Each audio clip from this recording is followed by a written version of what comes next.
Assalamualaikum warahmatullahi wabarakatuh.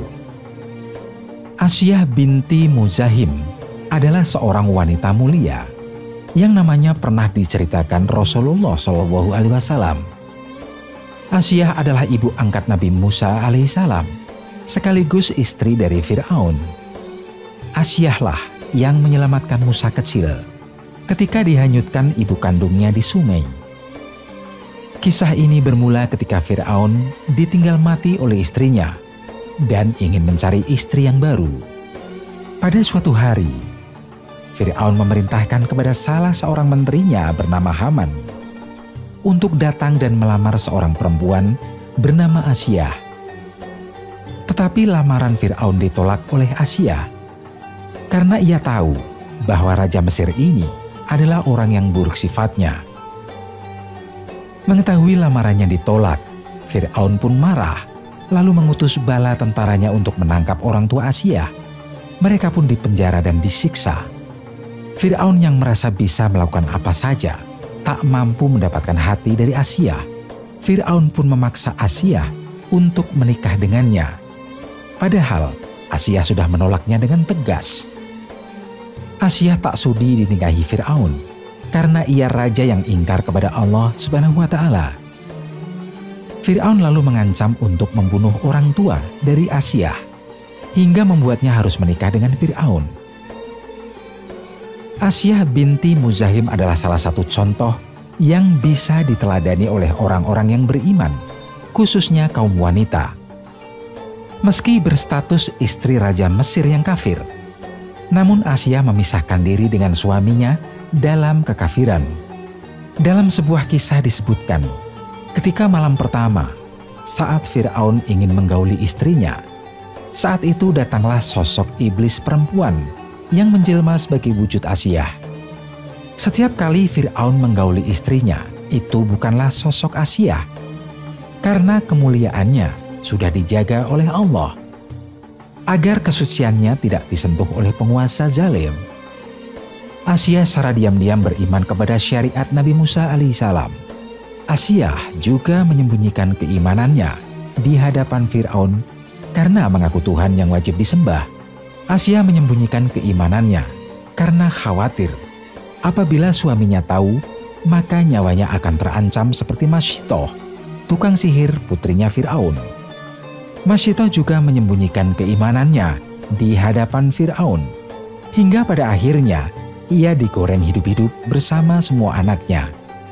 Wanita mulia ini tak tahan dengan perbuatan biadab suaminya yang tega menggoreng hidup-hidup Masyitoh dan semua anak-anaknya. Ia pun marah besar kepada suaminya Fir'aun dan lantas mendatangi Fir'aun. "Celakalah engkau wahai suamiku, alangkah beraninya engkau kepada Allah SWT," kata Asiyah. Fir'aun terkejut mendengar istrinya menyebut nama Allah, persis seperti yang dikatakan Masyitoh. Fir'aun pun marah, kemudian meminta Asiyah menarik kata-katanya kembali, tapi Asiyah tidak menurutinya. Akhirnya, Fir'aun pun semakin marah mendengar perkataan Asiyah hingga ia mengusirnya. Keesokan harinya, Fir'aun mengumpulkan seluruh pejabat-pejabat Mesir dan bertanya pendapat mereka tentang Asiyah binti Muzahim. Mereka menjawab dengan pujian-pujian. Karena Asiyah dikenal sebagai seorang wanita yang baik, Fir'aun berkata bahwa Asiyah telah menyembah Tuhan selain dirinya. Maka pejabat-pejabat Mesir itu meminta Asiyah harus dibunuh. Akhirnya Asiyah ditangkap dan tubuhnya diikat di sebuah batu. Kemudian dia dibawa ke tengah padang pasir yang sangat panas. Asiyah ditinggalkan dengan posisi dirinya terikat di bawah terik matahari padang pasir. Fir'aun berprasangka bahwa Asiyah pasti akan meminta tolong kepadanya dan mau kembali menuhankan dirinya. Selama Asiyah ditinggal sendirian di tengah padang pasir, Nabi Musa datang kepadanya, lalu memegang tangan Asiyah. Nabi Musa kemudian membisikkan di telinga ibu angkatnya bahwa Allah tidak akan melimpahkan rasa sakit kepada Asiyah. Fir'aun kembali mendatangi Asiyah bersama pasukan kerajaan, lalu bertanya, siapa yang patut disembah? Apakah Allah atau dirinya? Namun karena Allah Subhanahu wa Ta'ala sudah menanamkan keimanan di hatinya, Asia menjawab, "Tiada Tuhan selain Allah yang patut disembah." Fir'aun yang murka lalu menyiksa Asia dengan memukulinya secara membabi buta dalam posisi terikat di bawah terik matahari. Sambil dipukuli, Asia dipaksa murtad. Namun ia tetap menolak sampai-sampai pakaiannya terlepas sebagian karena siksaan Fir'aun. Asia yang tidak merasakan rasa sakit malah tersenyum dan tertawa ketika disiksa Fir'aun. Fir'aun yang sangat marah karena Asia tetap tidak mengikuti perintahnya, akhirnya memutuskan membunuh Asia binti Muzahim. Asia yang mengetahui ajalnya sudah dekat, lalu mengangkat wajahnya ke langit dan berdoa kepada Allah Subhanahu wa Ta'ala.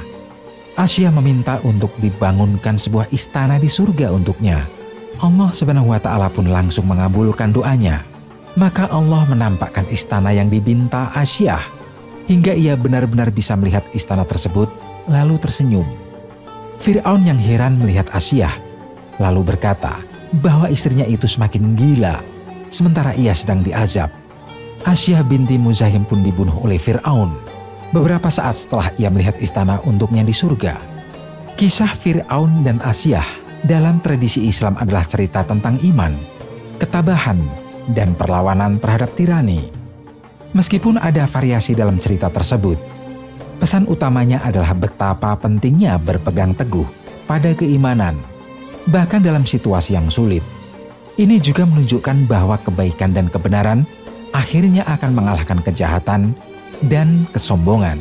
Cerita tentang iblis yang menyerupai Asia, istri Fir'aun, adalah sebuah elemen dalam sejumlah cerita rakyat atau cerita-cerita populer yang dapat berbeda-beda dari satu sumber ke sumber lainnya.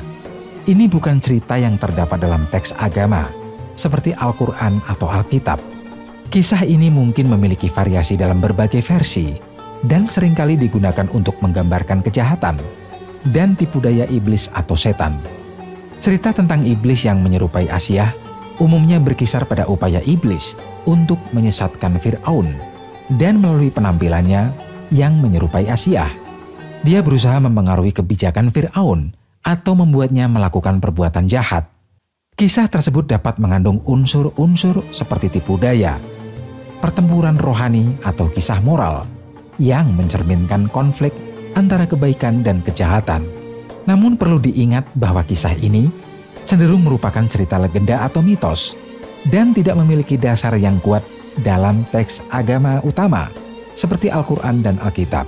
Oleh karena itu, detail dan peristiwa dalam cerita ini dapat bervariasi tergantung pada sumbernya. Kisah-kisah seperti ini sering digunakan untuk menggambarkan konsep moral atau mengajarkan pelajaran tentang penghindaran terhadap godaan dan kejahatan. Tetapi perlu diperhatikan bahwa cerita-cerita semacam ini adalah bagian dari tradisi cerita rakyat dan mitologi dan bukan bagian dari agama resmi tertentu.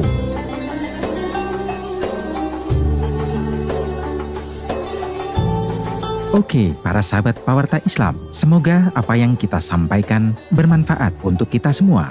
Jangan lupa subscribe, like, dan komen. Wassalamualaikum warahmatullahi wabarakatuh.